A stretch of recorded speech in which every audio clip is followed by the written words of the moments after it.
Ten ten মোচার ভর্তা। মোচার ভর্তা করছি। মোচার ভর্তা করার জন্য প্রথমে কলার মোচাকে ভালো করে কেটে ধুয়ে নিতে হবে পরিষ্কার পানিতে। পানিতে ধোয়া শেষ হয়ে গেলে চুলাতে একটি কড়াই বসিয়ে তাতে সামান্য পরিমাণে পানি দিয়ে কলার মোচাগুলোকে দিতে হবে। কলার মোচার সাথে আরও দিতে হবে দুটি আলু। আমি এখানে আলুগুলোকে কেটে দিয়েছি যাতে তাড়াতাড়ি সিদ্ধ হতে পারে। এরপর একটি ঢাকনি দিয়ে রেখে দিতে হবে 10 থেকে 15 মিনিট। 10 থেকে 15 মিনিট পর আলুগুলো সিদ্ধ হয়ে গেছে। কলার মোচা সেদ্ধ হয়ে গেছে। এখন আমি নামিয়ে নিচ্ছি চুলা থেকে নামিয়ে নিয়ে অতিরিক্ত পানিগুলো ফেলে দিব। তারপরে ঠান্ডার জন্য রেখে দেব কিছুক্ষণের জন্য। ঠান্ডা হওয়ার পরে আমি আলুগুলোকে ছিলে নিচ্ছি। আলু ছিলে নেওয়ার শেষ হয়ে গেছে। এখন শুরু হবে বাটাবাটির কাজ।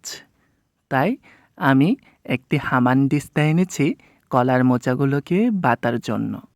কলার মোচাকে ভালো করে বেটে নিচ্ছি। দেখো সুন্দর করে আমি উল্টে পাল্টে বেটে নিচ্ছি। আবার খুব বেশি মিহি করে বাটার দরকার নেই, কারণ মোচাগুলো একটু আস্ত আস্ত থাকলে খেতেও ভালো লাগে।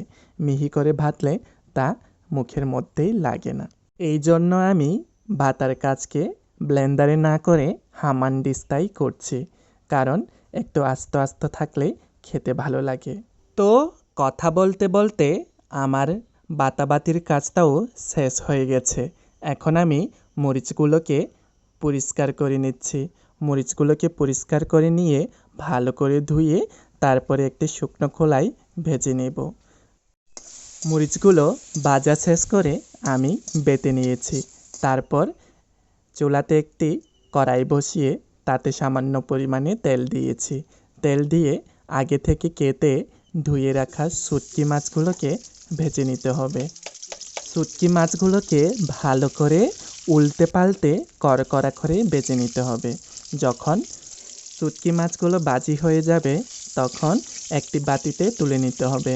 বাটিতে তুলে নেওয়ার পর যেই তেলে শুটকি মাছ ভাজি করা হয়েছে সেই তেলে আবার একটি পেঁয়াজ কেটে দিয়ে দিচ্ছি। পেঁয়াজটা খুব বেশি লাল করে ভাজার দরকার নেই।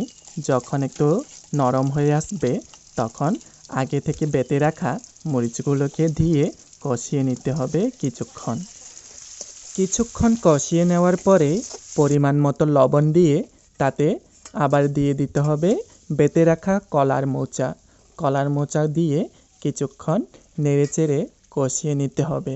কষিয়ে নিলেই হয়ে যাবে আমাদের সেই সুস্বাদু কলার মোচার ভর্তা। যে কোনো ভর্তাতে ধনিয়া পাতা দিলে স্বাদ বেড়ে দ্বিগুণ হয়ে যায়।